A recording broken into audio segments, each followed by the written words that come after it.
संपन्न जो जीव आहे त्याच्या गुणांचं स्मरण केलं असताना मंगलता कोणती आहे?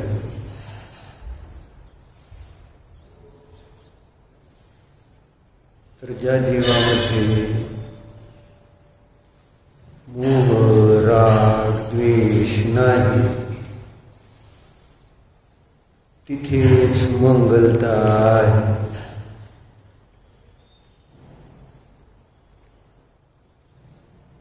जिथं मोह, राग, द्वेष तिथं मंगलता असू शकत नाही.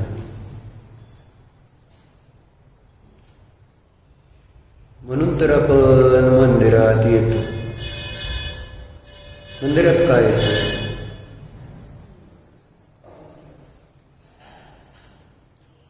मंदिरात येण्याचं कारण काय? जर घरी मंगलता असती तर मग मंदिरात यायची गरज काय?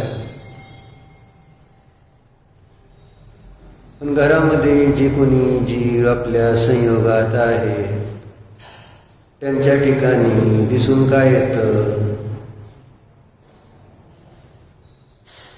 मोह दिसून येतो, राग, द्वेष, क्रोध, मान, माया, लोभ असे भाव दिसून येतात.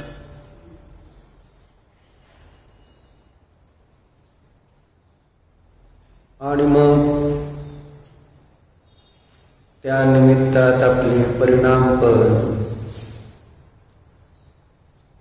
अमंगल होत असताना त्या अमंगलतेला दूर करण्यासाठी तर मंदिरात आलोय हे आपल्याला लक्षात यायला पाहिजे. का आलोय मंदिरात? जर घरात काही त्रास नसता तर मंदिरात याचं काही कारण आहे का? संसारात काही त्रास नसेल तर धर्माचं अवलंबन, आश्रय घ्यायचं काही कारण राहील का? त्रास आहे खरं तर. आणि काही करून त्रासातून मुक्त व्हायचं असतं जीवाला. जीवच त्रास मुक्त होऊ शकतो. जीवाला त्रास मुक्त करायचं आहे. कुणाला? कुणाला त्रासमुक्त करायचंय, ज्याला त्रास होतोय त्याला, का ज्याला काही त्रास नाही त्याला? कुणाला त्रास आहे कधी बघितलंय का? आमचे त्रास कोणते आहेत, कोणाला आहे?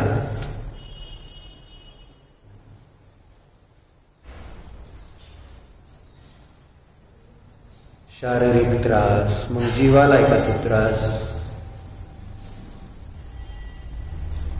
जीवाला काय त्रास आहे हे समजून घेऊन जीवाने आपला मार्ग बदलला पाहिजे. म्हणून एक विवेकानंदाची एक चर्चा इथं आली की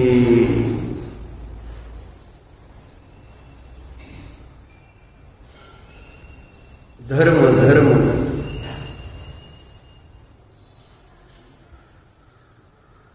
काय आहे, धर्म और स्वतंत्रता. धर्माबद्दलचे विवेकानंदजींचे विचार सांगितले. स्वामी विवेकानंद भारतीय पुनर्जागरण के अग्रदूतों में एक प्रमुख नाम है.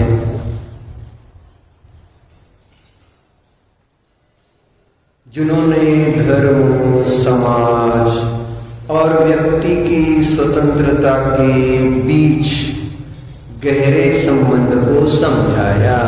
विवेकानंद आपल्याला, बाकी जाऊ दे त्यांची हिस्ट्री काय ना,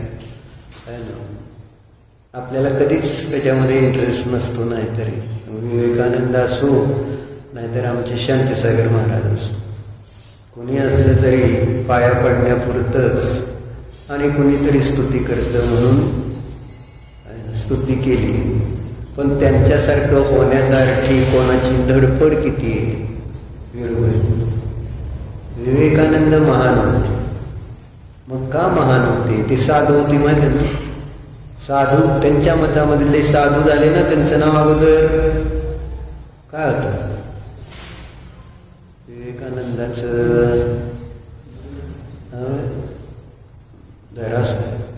नरेंद्र नाव होतं.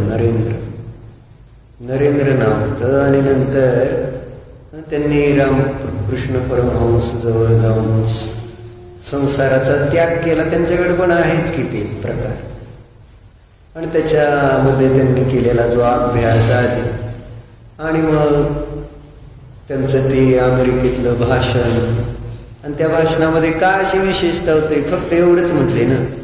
काय म्हटले? कशामुळे टाळ्या वाजल्या त्या भाषणात? काय म्हणले?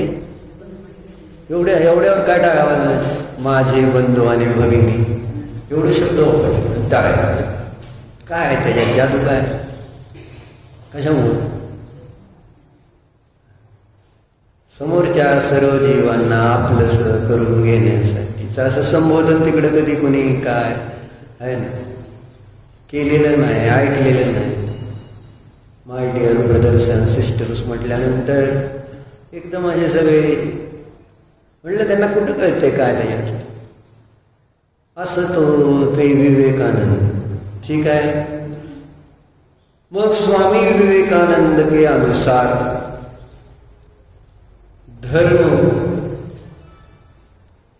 धर्म का तर केवल ईश्वर की उपासना नहीं, बल्कि आत्मबोध और पूर्ण स्वतंत्रता की खोज है.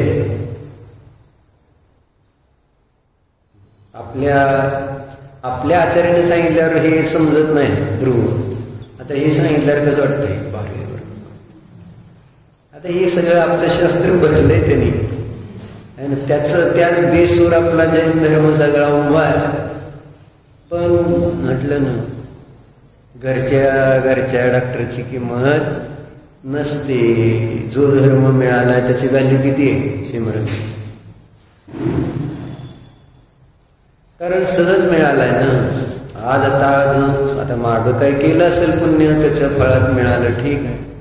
आज वेगळं काही कष्ट नाही, आणि सहजासहजी आपल्याला हा धर्म प्राप्त झाला, पण जिज्ञासा किती की काय धर्म, नाहीतरी कुणाला आणि कोणत्याही कुलामध्ये उत्पन्न होऊ द्या, धर्म काय हे समजून घ्यायची कुणालाही इच्छा नाही. प्राय सगळे रूढीने क्रियेमध्येच धर्म मानतात किंवा केला तर क्रियापुरत्या धर्म केला जातो. काय आमच्या धर्मात काय क्रिया करायची, चर्चमध्ये जायचंय का, बरं चर्चमध्ये रविवारी, हा रविवार, बरोबर आहे, त्यांच्याकडे सिस्टीम आहे ना ती. मग कोणी मस्जिदमध्ये जात आहे, 2 टाइम 3 टाइम नमाज पडते, हे आमच्याकडे असं आहे.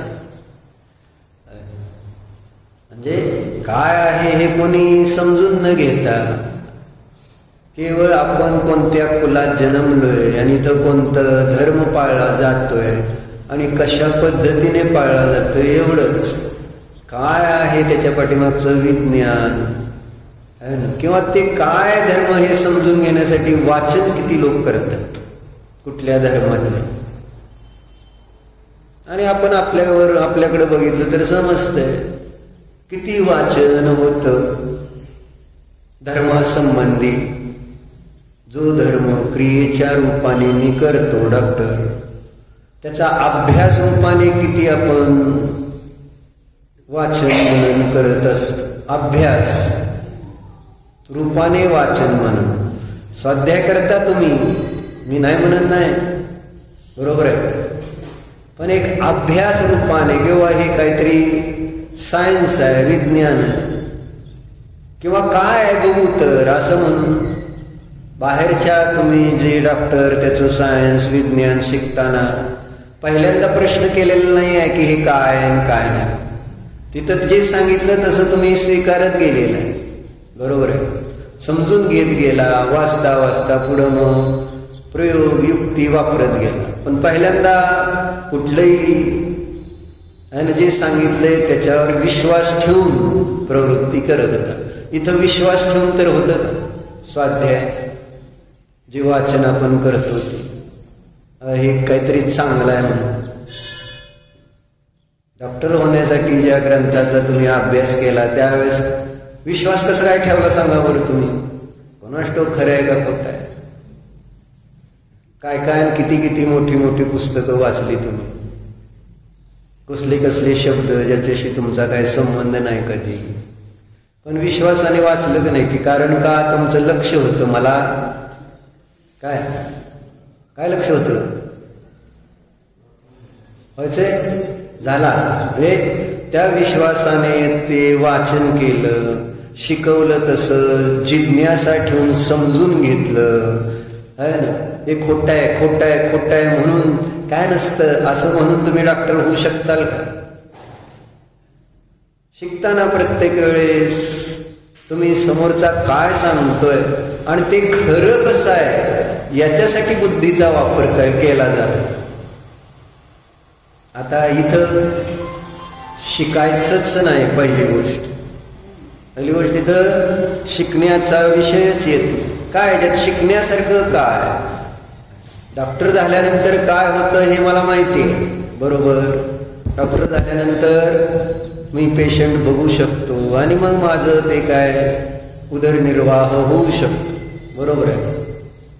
डॉक्टर हे तिथं तुमच्या डोळ्यासमोर आहे म्हणून तुम्ही तसं केलं. मग इथं मंदिरात आल्यानंतर तुमच्या डोळ्यासमोर देव नाहीत का? आमच्या डोळ्यासमोर देव आहेत का नाही? मग तुम्ही त्यांना बघून मला त्यांच्यासारखं होण्यासाठी ते जे काही सांगता तसं मला समजून घेऊन तसं केलं पाहिजे असा काही विचार येतो का वाचताना? प्रश्न असा काय म्हणून वाचतो? शास्त्र आहे एवढंच. मग त्याच्यातून जे आपल्याला देव बनण्यासाठी जी कला सांगितली गेलेली आहे ती आत्मसात नाही झाली तर मग ते आपल्या समोर देव बनण्याचं पुस्तक आहे. काय असं कोणाला वाटतं हातात पुस्तक घेतल्यावर ध्रुव स्वाध्याय करतो का? काय असतं ते पुस्तक घेतलेलं? त्याच्यामध्ये काय दिलेलं की याच्यामध्ये हे जर वाचलं तर मी ब्रह्मचारी राहीन असं लिहिलेलं असतं नसतं. आणि अशा दृष्टिकोनातून वाचतो का? काय वाचायचंय फक्त कसं म्हणजे तसं काय त्याच्यात सांगितलंय ते सगळं आहे आणि ते पुस्तकातच आहे. आपल्या जीवनासाठी किती आहे हे ज्यात जी सांगितलेली कला आहे ती साक्षात आपल्याला परमात्मा बनवण्याची कला सांगितली. असं म्हणून आपण पुस्तक हातात घेऊन वाचतो का? वाचतच नाही का? वाचताय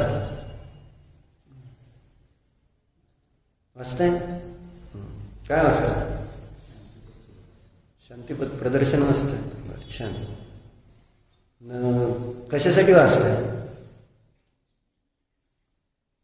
पुस्तकाच्या नावावरनं तर विचार केला असं तरी चाललं असतं. काय शांतीपद प्रदर्शनचा अर्थ? शांतीपद प्रदर्शनचा अर्थ काय मी विचार?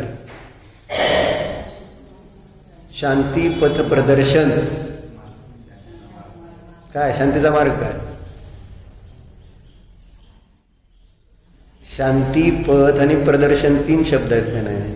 शांती तर शब्द आपल्याला कळला. पथ शब्दाचा अर्थ मार्ग आणि प्रदर्शन शांतीच्या मार्गाचं स्पष्टीकरण. प्रदर्शन केले ना किंवा शांतीचा मार्ग काय असतो हे या ग्रंथामध्ये लिहिलेलं आहे. त्यानुसार त्या ग्रंथाचं नाव दिलेलं असतं. बरोबर आहे का? मग ते ग्रंथ घेताना मी आता शांतीच्या मार्गाला वाचायला लागलोय, जी मला हवी आहे का नको असं म्हणून घेतलं तर तुम्ही ते वाचाल ना नीट.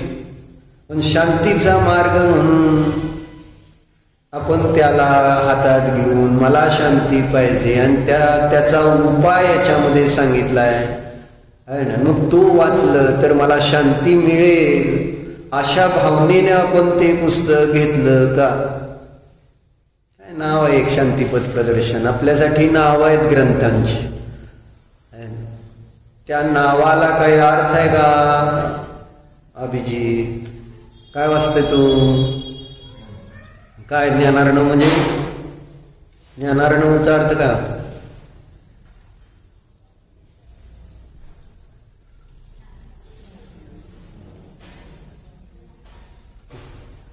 ह्यांना माहित आहे का नातवाचं नाव अर्णव आहे म्हणून त्यांना अर्णवचा अर्थ सांगितला. ते काय सांगितलं ऐकलं का नाही? काय अर्थ तो? अर्णव म्हणजे काय? सागर. ज्ञानार्णव म्हणजे ज्ञानाचा सागर.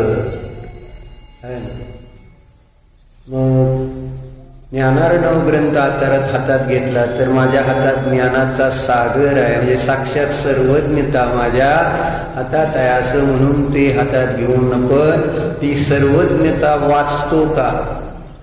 ज्ञान काय म्हणून वाचणार का? शुद्धोहम घेतली ना डायरेक्ट. मग कशी वाचतो ती आपण? माझा आत्मा शुद्ध आहे हे समजून घेण्यासाठी मी हे पुस्तक हातात घेतलंय. अशा भावनेनं ते पुस्तक घेऊन वाचन करतो का?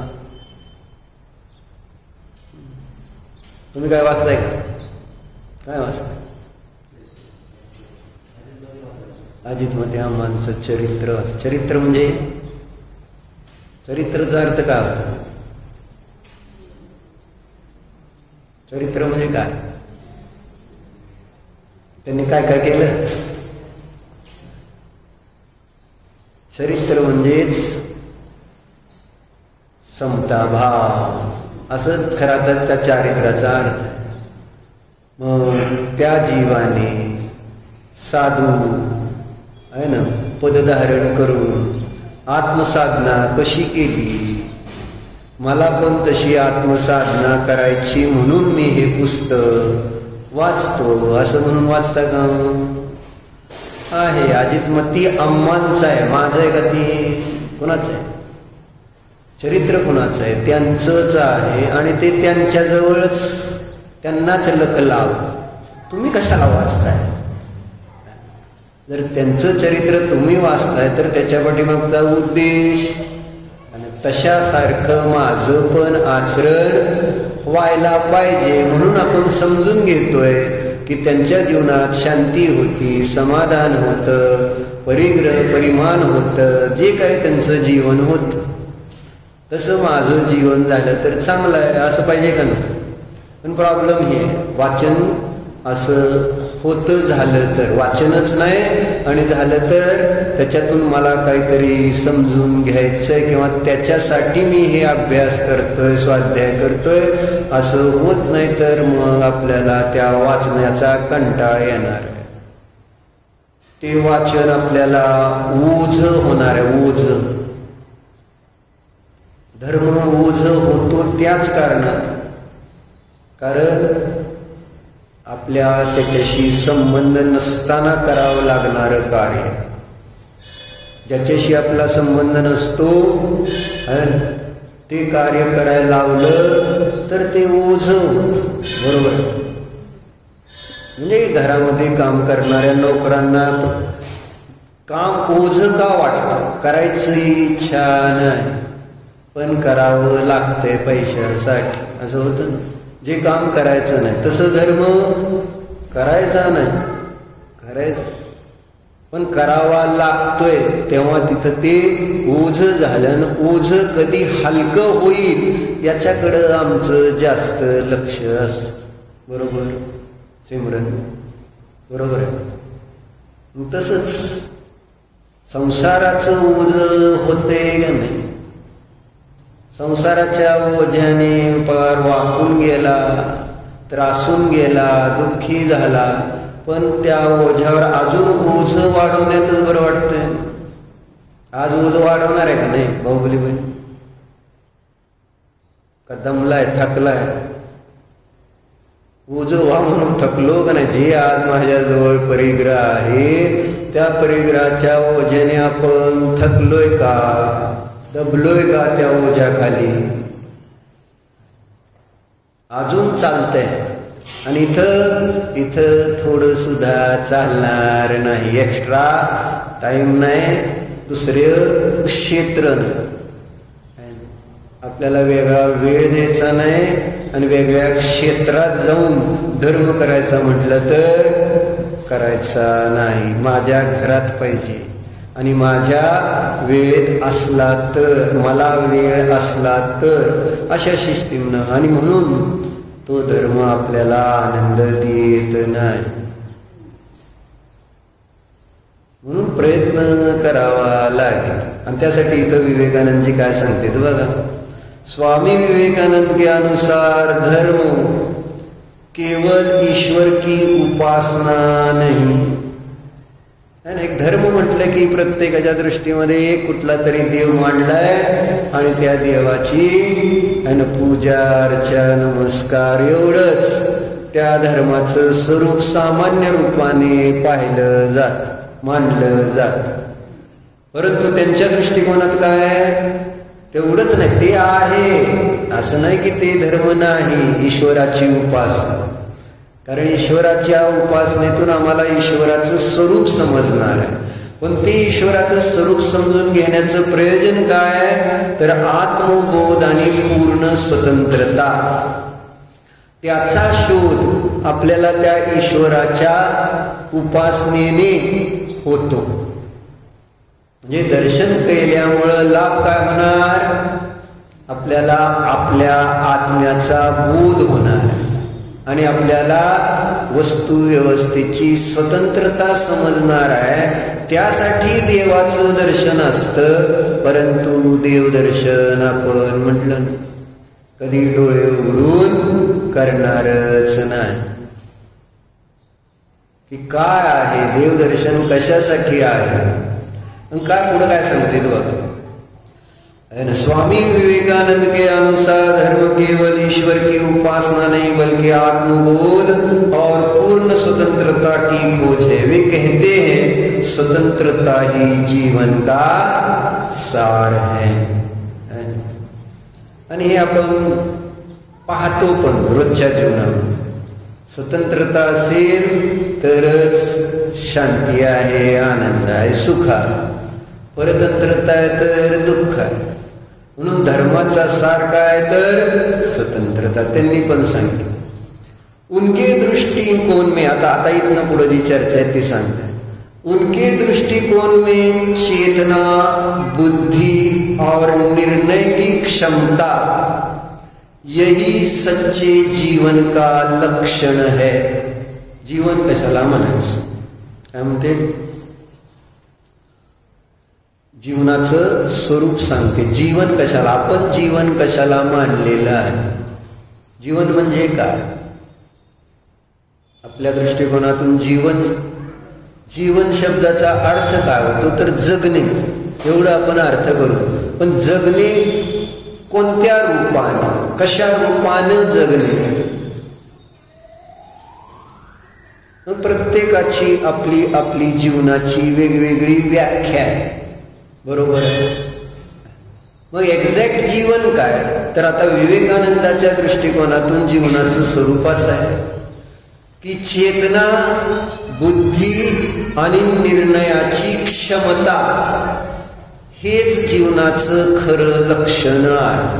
काय काय, चेतना म्हणजे जागृतता, आणि चेतनेचा अर्थ जागृतता असली पाहिजे। आम्ही काय हे बाकी जे जड पदार्थ आहेत तसे नाही आहोत, आपण चेतन पदार्थ आहोत। आणि म्हणूनच ही चर्चा समजून घ्यायची योग्यता आहे, हे आपल्याला समजलं पाहिजे। परंतु जडाच्या संयोगामध्ये राहता राहता, शरीराच्या संयोगामध्ये राहता राहता मी हे विसरून गेलो की माझं जीवन जडमय नाही, जडतामय नाही, चेतनमय असलं पाहिजे। मी जीव आहे, माझा स्वभाव चेतन आहे, तर माझं जीवन चेतनमय आहे का, आपल्या जीवनात चेतना किती आहे आणि जडता किती आहे, म्हणून हे लक्षण करावं लागलं। का असं लक्षण केलं, कारण दिसताना असं दिसून येतंय सगळे संसारी जीव कशाच्या पाठीमागे, कशाच्या पाठीमागे, जड वस्तूच्या पाठीमागेच लागलेले दिसतात, शरीराच्या आणि धनाच्या। दोन मुख्यतेने गोष्टी असं धरून धरा, धन आणि शरीर, दोन्ही गोष्टी चेतन का जड। काय पैसे पडले जड म्हणायला, कधी आहे ना, म्हणायला जड येणं सोपं आहे, म्हणणं अवघड नाही। शरीराला जड म्हणणं सोपं आहे, आणि धनाला, धन जड आहे का, हा नीट सांगा। मी तुम्हाला मागं म्हटलं धन, उत्तर द्यायचं तर आधी 1 लाख रुपये द्या आणि मग जड म्हणा। आता म्हणा धन आधी द्या, आधी द्यायचं नंतर जड आहे म्हणून बोलतात, अवघड। आणि 1 कोट द्या म्हणल्यावर त्यावेळेस काय म्हणणार, धन काय झालं, आता नाही म्हणायचं। धन 1 लाखापर्यंत जड आहे, 1 लाखाच्या पुढचं धन चेतन, असं आहे का? हा, आपण आपल्या मान्यता सगळ्या आपल्या पद्धतीने केलेल्या आहेत। मला 1 लाख शक्य आहे ना, 1 लाखापर्यंत मी त्याला जड म्हणू शकतो। 1 लाखाच्या पुढं जर चाललंय 10 लाख, त्यावेळेस ते 10 लाखाचं धन चेतन का जड, संपलंय, विषय संपलाय। कोण आहे का पुढं, निलेशजी 10 लाखाचं धन जड का चेतन, तसं नाही, तसं नाही, जड असं नाही म्हणायचं, 10 लाख देऊन म्हणायचं असं सांगितल्यानंतर ती चर्चा। हा, आता सांग 10 लाखाचं धन जड का चेतन, ग बस। अभिजितजी मधुर मिलन जड का चेतन, आता मी ती बाकी काय म्हणत नाही, मधुर मिलनची जी स्थावर आहे ती जड आहे का चेतन? देऊन म्हणावं लागलं, डायरेक्ट म्हणायचं नाही. काय झाली अट काय? द्यायचं आणि मग म्हणायचं की जड आहे. आता मधुर मिलन जड आहे का चेतन आहे? बोलते का माणूस? बोलते. म्हणजे श्रद्धा किती किती डळमळीत आहे बघ.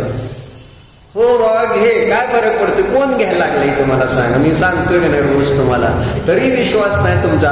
नको, तुम्हीच तुमच्या पापाला घाबरता की आपण म्हटलं आपण दिलं नाही तर मग आपल्याला पाप लागेल, त्यापेक्षा म्हणायला नको. मग ठेवलं तर पुण्य लागेल तुम्हाला? नाही नाही, माझा तर उलटा प्रश्न आहे. तुम्हाला म्हणायला जर ते म्हटलं आपण द्यायचं दिलं नाही तर पाप वाटतंय, पण जर आपण तेच धन आपल्या जवळ ठेवलं तर पाप लागेल का पुण्य? अभिषेक कोणतं चांगलं? म्हणून थोडं पाप लागलेलं चांगलं का जवळ ठेवून मान्यता न बदलणं म्हटल्यानंतरच है ना कुठं? हा, म्हणजे कालच एक वाचत बघितलं है ना, एक साधूंची मुलाखत डॉक्टर घेत होता आणि तो समजावून सांगत होता पॉझिटिव्ह थॉट्स आणि निगेटिव्ह थॉट्स संबंधी चर्चा तर बरेच होता सध्या है ना ते, कारण सध्या निगेटिव्ह थॉट्स वाले अधिक झाल्यामुळं चर्चा त्याची. मग कुठं हार्वर्ड युनिव्हर्सिटी का कॅलिफोर्निया अमेरिकेमध्ये तिकडे तसले त्यांना उद्योग काय नाही, आपल्याकडे चिकार उद्योग आहेत. त्यांना असले उद्योग असते, त्यांना सगळं शोध घे, संशोधन, रिसर्च अँड डेव्हलपमेंट हे त्यांच्याकडे विशेष असतं. मग त्यांनी कॅन्सरचे 10 पेशंट सिलेक्ट केले आहे ना. कुणाला ब्रेन ट्यूमर टाईप आहे, प्रोस्टेट आहे, अजून असले काही कॅन्सरचे 10 पेशंट, आणि त्यांना 2 महिने फक्त एकच है ना चिंतन, दिवसभरात 200 वेळा 300 वेळा एवढंच काय सांगायचं? आय एम फाईन, एवढंच सांगायचं. मी मला कॅन्सर नाही, ही कॅन्सर आहे याचं प्रतीक आहे असं म्हणच्याऐवजी काय म्हणायचं? तू कसा आहेस? आय एम फाईन, मी चांगला आहे, मी चांगला आहे, एकदम फर्स्ट क्लास, एक नंबर. अशा पद्धतीने स्वतःला सांगत राहायचं. दिवसातनं कमीत कमी 200 वेळा आतून भावना. ते 10च्या 10 पेशंट्स क्लिअर झाले कॅन्सर. म्हणजे सांगायची ताकद कशी आहे मी सांगतो आहे ना. मग तुम्ही सांगत राहा ना, दिवसातनं 200 वेळा सांगा की हे जड आहे, धन जड आहे, ते माझं नाही. असं तुम्ही जर 200 वेळा सांगितलं ना तर बघू या 2 महिन्यात काय होतं. कोणाकोणाला नियम घ्यायचा आहे 200 वेळा रोज सांगायचं धन जड आहे माझं नाही. काय आता मी तुम्हाला अवघड नियम सांगितला काय? फक्त एवढंच म्हणायचंय डॉक्टर, धन जड आहे ते माझं, एवढंच मग जाप करायचे तुम्हाला आहे ना. 108 वेळाच्या 2 माळा करा फक्त. काय करायचे? 2 माळा अभिषेक. कोणाकोणाला करायचे? तुम्हाला मोक्षालाच जायचं नाही, मग कशाला आलाय शास्त्राला? का टाइमपास करायला आलाय? मला ते सांग, कशासाठी आलं? जर काही सोडायचं बरोबर तर घेऊन जाऊ शकणार नाही, हे सगळ्याला माहिती आहे.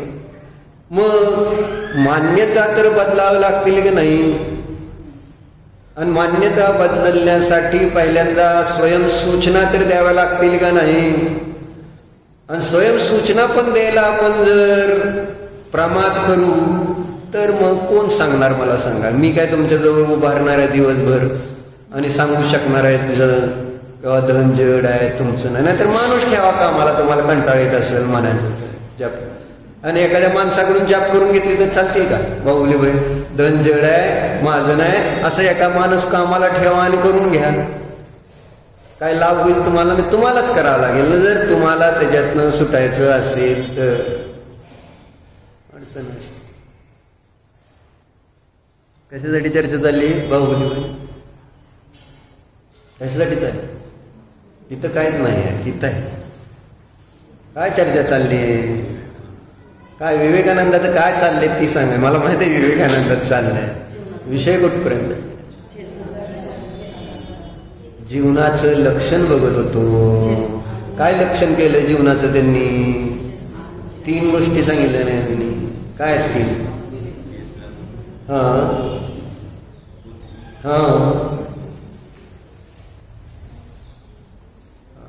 तीच महत्वाचं आहे. तिसरंच सांग रे ध्रुव.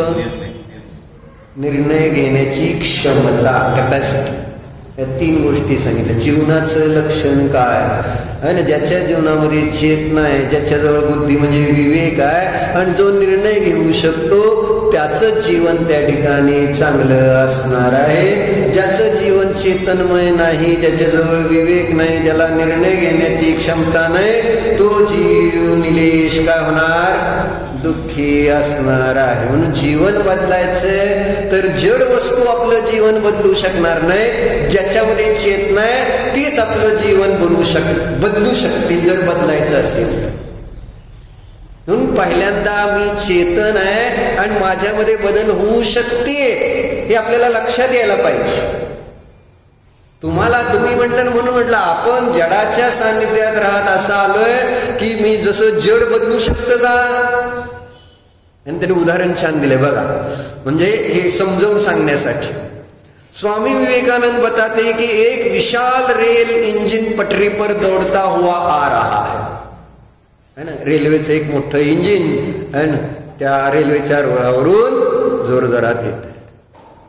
और एक छोटा सा कीड़ा है ना, जो पटरी पर रेंग रहा है. त्या रुळावर एक छोटा किडा उडणारा आपलं चालतोय बरोबर. जान बचाने के लिए इंजन के मार्ग से एक विशाल रेल इंजन पटरी पर दौड़ता हुआ आ रहा है और एक छोटा सा कीट जो पटरी पर रेंग रहा है जान बचाने के लिए इंजन के मार्ग से हट जाता है बरोबर. रस्त्यावर चाललाय, समोरनं गाडी जोरात आली तर काय होणार? जो तिथं रस्त्यावर आहे तो बाजूला आपला जीव वाचवण्यासाठी बाजूला, कारण तिथं आहे ना, तिथंच जर एखादा दगड असेल आणि समोरनं मोठा ट्रक येतोय, दगड बाजूला होणार का नाही? रस्त्यात पडलेला एक दगड आहे, समोरनं मोठा ट्रक येतोय, आता त्या दगडाला बाजूला होता येईल का नाही? का जड आहे बरोबर आहे. हुशार आहे तो उत्तर, पण काय दिलंच नाही तर ब्रह्मचर्य व्रत घ्यायचं आणि मग उत्तर द्यायचं असं म्हटल्यावर देतो का उत्तर? घे मग आणि दे उत्तर असं आहे. म्हणजे तो दगड जो रस्त्यामध्ये आहे तो रस्त्यातला दगड जड आहे, त्याला काय ट्रक येते का अजून गाडी येते का काय येते याच्याशी काही घेणं देणं नाही. लक्षात येते बरोबर. आता दुसरं काय? एक छोटास बालक आहे ना, ते त्या ठिकाणी रस्त्यावर आहे. आता एक थोड्या उदाहरण समजण्यासाठी आहे ना, आणि तिकडून ट्रक येतो, ते बालक बाजूला होणार का? ते बालक बाजूला होणार का?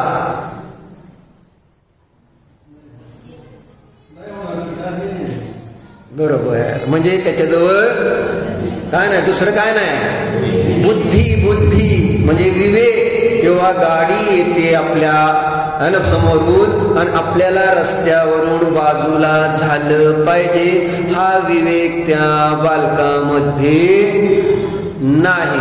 म्हणून तिथं समोरनं ट्रक आली तरी ते बालक बाजूला होत नाही. म्हणजे बाजूला रस्त्यावरून होण्यासाठी दुसरं काय पाहिजे? विवेक. आणि तिसरं काय सांगितलं? निर्णय घेण्याची क्षमता. म्हणजे जे असंज्ञी जीव असते, असंज्ञी सरडा वगैरे रस्त्यावर बऱ्याच वेळा दिसतो का नाही असा, मग आपण लांब न बघितलं आपल्यासारखे चांगले जे अहिंसक असते ते हॉर्न वाजवतात, हॉर्न. पण हॉर्न वाजवल्यावर ते सरडा बाजूला होतो का? हॉर्न वाजवलाय आणि आता आपल्याला याचा अर्थ काय होतो? हॉर्न वाजवल्याचा अर्थ काय होतो? आपल्याला रस्त्यातून बाजूला जायला पाहिजे, अन्यथा आपण गाडी खाली येऊन मरून जाऊ, असं त्या असंज्ञी ज्याच्याजवळ मन नाही आणि त्या मन नसणाऱ्या जीवाला निर्णय घेण्याची क्षमता आहे का? एक स्थूल उदाहरण सांगतो. म्हणून विवेकानंदाने ही 3 लक्षणं केली. कोणती? जीवनाची. ज्याच्या जीवनामध्ये चेतना असते, ज्याच्या जीवनामध्ये बुद्धी म्हणजे विवेक असतो, आणि ज्याच्या जीवनामध्ये निर्णय घेण्याची क्षमता आहे, तेच जीवनाचं लक्षण आहे. आणि म्हणून उदाहरण घेतायत की ज्याप्रमाणे एखादं रेल्वेचं इंजिन त्या रेल्वेच्या रुळावरून जोरजोरात धडधडत येतं, तिथं असणारा एक छोटासा किडा त्या ठिकाणी त्या रेल्वेच्या इंजिनचा आवाज ऐकून त्याला समजते की आपल्याला आता बाजूला जायला पाहिजे. बरोबर? आता पुढे काय सांगतील बघा. यहां विवेकानंद प्रश्न उठाते हैं, क्या यह विशाल और शक्तिशाली इंजन अधिक श्रेष्ठ है या वह छोटा सा कीट? कौन श्रेष्ठ?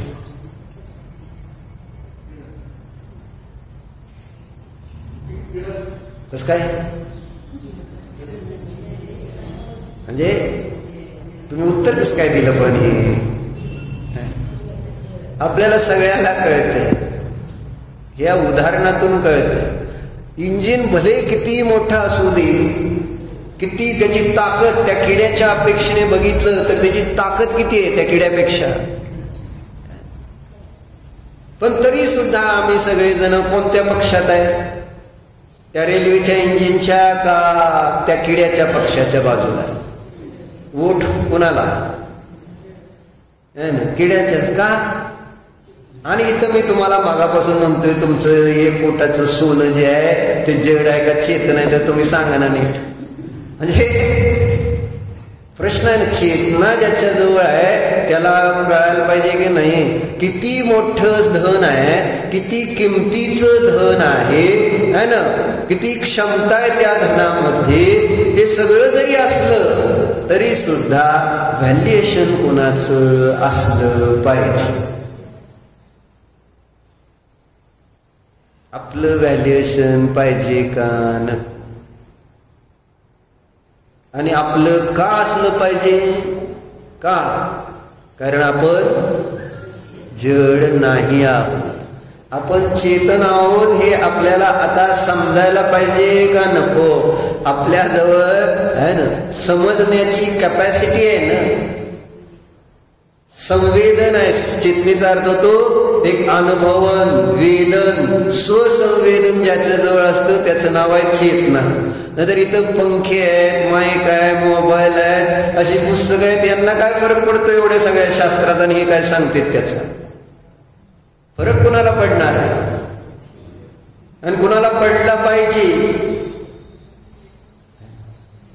ज्याच्यात चेतना आहे त्यालाच ना.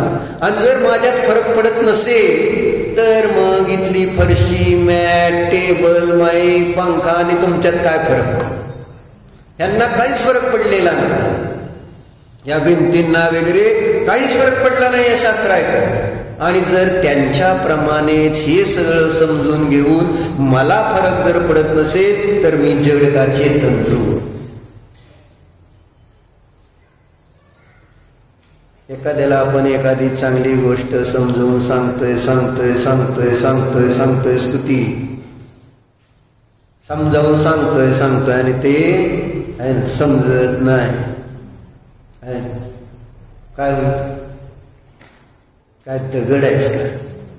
शेवटी आपण त्याला म्हणणार काय दगड आहेस का? हीच परिभाषा आहे आपली. म्हणजे दगडाला काय कळत नाही, मग मी तुला सांगतोय तू दगड आहे का? आणि तुम्हाला दगड्या म्हटलेला आवडेल का? काय निलेश पाहुणे, दगड्या म्हटलं मी तुम्हाला तर चालतंय का? काम तर दगडासारखंच करणार, आणि मग दगड्या म्हटलं तर काय बिघडलं? काय जसं काम तसं नाव नको का? हो बोली भाई, दगड्या म्हटलं तर चालतंय का? दगडच ऐकता का नाही तुम्ही? काय ऐकता? खाणीतली दगड काढून जरा स्वच्छ करून विकता, एवढंच पुसून जरा गरम करून विकता. आहे ना. चहावाला चहा गरम करून निपटून तुम्ही दगड, सोन्याची दगड आहे ना, गरम करून परत गार करून द्यायचे. बरोबर आहे का? बरोबर. मग तुम्हाला दगड्या म्हटलेलं आवडणार नाही का? का आता ही तर लक्षात येईल राव, आम्ही चेतन आहे, आम्ही चेतन आहे. म्हणून जाग व्हायचं म्हणाने चेतना हे जीवनाचं लक्षण करण्यापाठीमागचं विवेकानंदाचा अभिप्राय आहे की तुम्ही या जडाबरोबर, आपण या शरीराबरोबर राहतोय कोणाबरोबर? आपलं सगळं आतापर्यंतचं जीवन जडाबरोबरच गेले. जड कर्म असो, जड शरीर असो, जड इंद्रिय असो, जड संयोग असो, जड धन असो, याच्याबरोबरच माझं जीवन आतापर्यंत गेलं नाही पियुष पाहुणे. मग माझ्यातली चेतना हरवली नाही आहे का? म्हणून मिथ्यादृष्टी चेतन आहे का जड आहे? जीव आहे का अजीव आहे? मिथ्यादृष्टी पर्यायार्थिक नयाने, द्रव्यार्थिक नव्हे, पर्यायार्थिक नयाने जर बघितलं तर त्याला जीवाची ओळखच नाही, चेतनेची ओळख नाही. नुसता तो स्वभावाने, वस्तू स्वभावानुसार जीव आहे की मंगल पण आहे, परंतु जर त्याला आपल्या पर्यायामध्ये त्या जीवत्वाचं भानच नाही की मी एक चेतन जीव आहे, तर त्याला कोणत्या अपेक्षेने जीव म्हणायचं? जीवासारखं एकही काम करत नसेल तर त्याला जीव म्हणायचं कसं? जर हिंसा करत असतील, दुसऱ्या जीवाला मारत असेल तर त्याला जीव म्हणायचं कसं? परिग्रह साठवत असेल तर त्याला जीव म्हणायचं कसं? सांगा. ध्रुव, जडाचा संचय करणारा तो जीव म्हणायचा का? प्रश्न कळते का? काय? धनाचा संचय करणाऱ्याला जीव म्हणायचं का?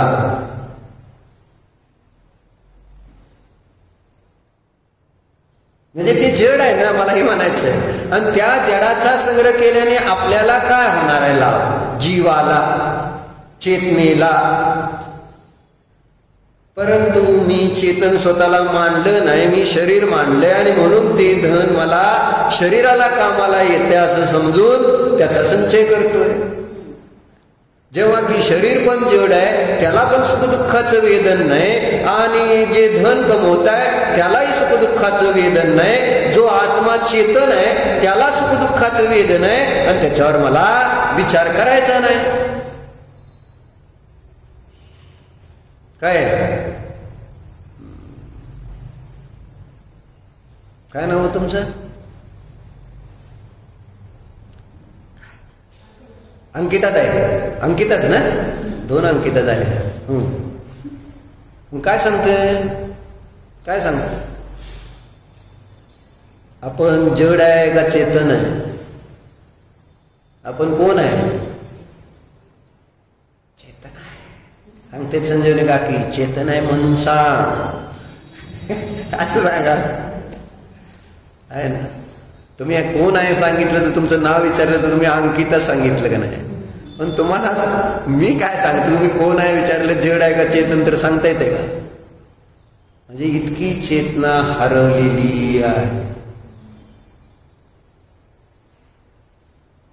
म्हणून तर आपण भजन म्हणतो, चेतो चेतन निज में आओ अंतरात्मा हुलाय.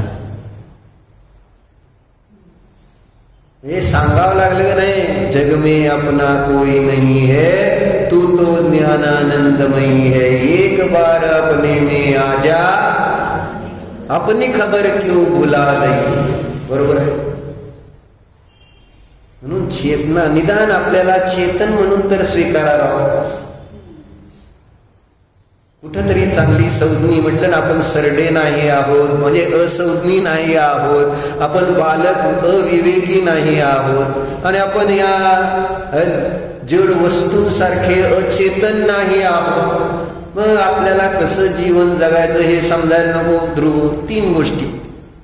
जर आपल्याला आनंदाने जगायचं तर पहिल्यांदा जागं व्हा.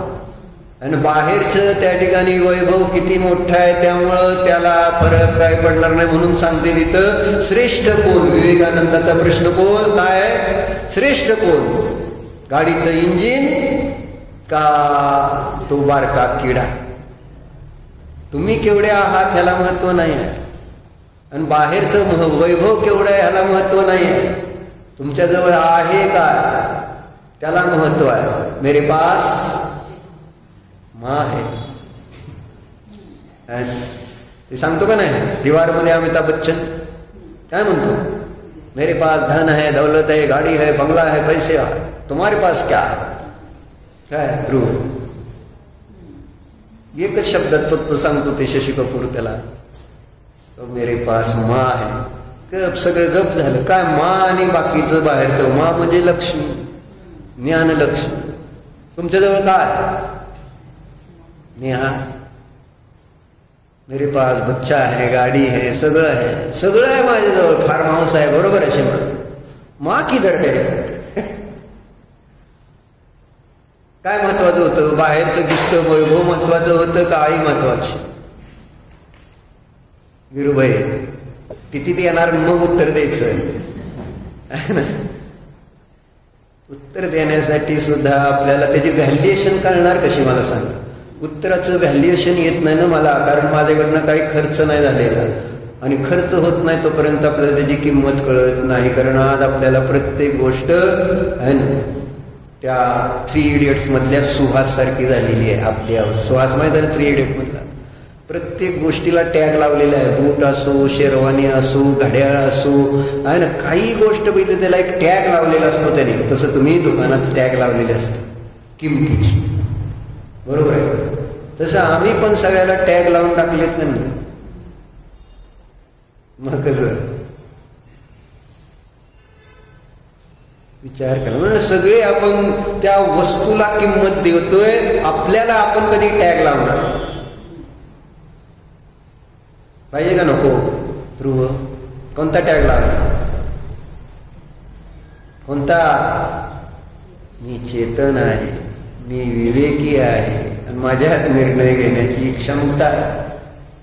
हा टॅग आपण आपल्या आत्म्याला लावला तर त्याची व्हॅल्युएशन समजेल, नाहीतर त्याची व्हॅल्युएशन येणार नाही. कारण मी परालाच इतकी किंमत देऊन बसलोय, त्यामध्ये आपली किंमत 0 झालेली आहे, बरोबर.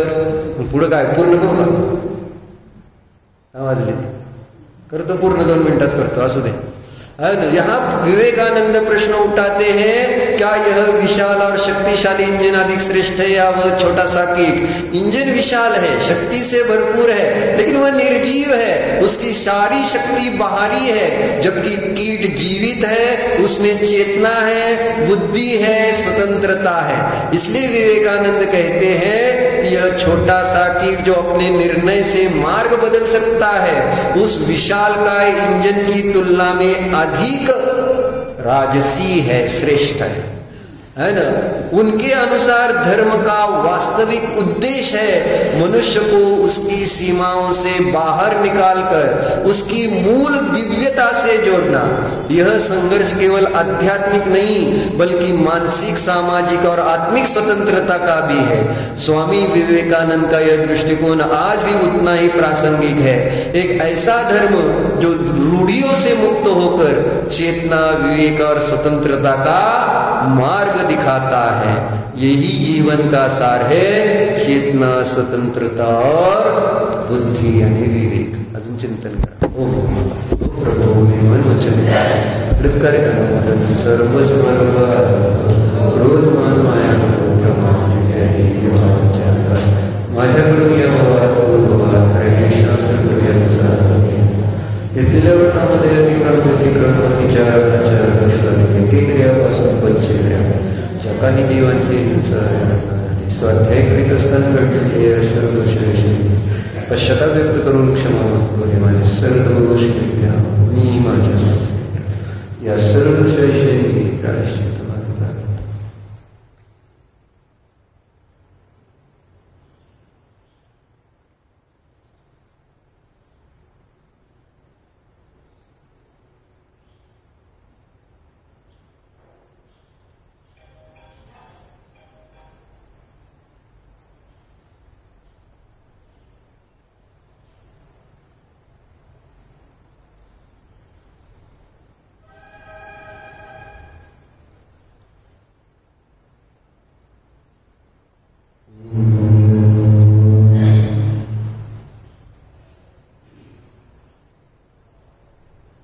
अंतर्मुख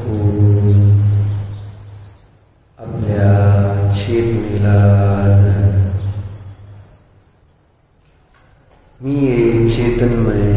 आत्मा आहे.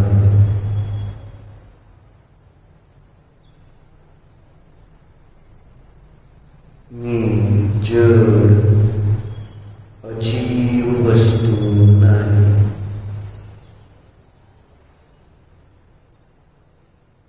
हा चेतनमय आत्मा अनमोल आहे,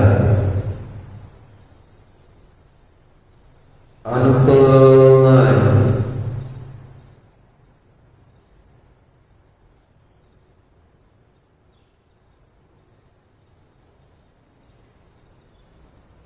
ज्ञानमय आहे, स्वराज.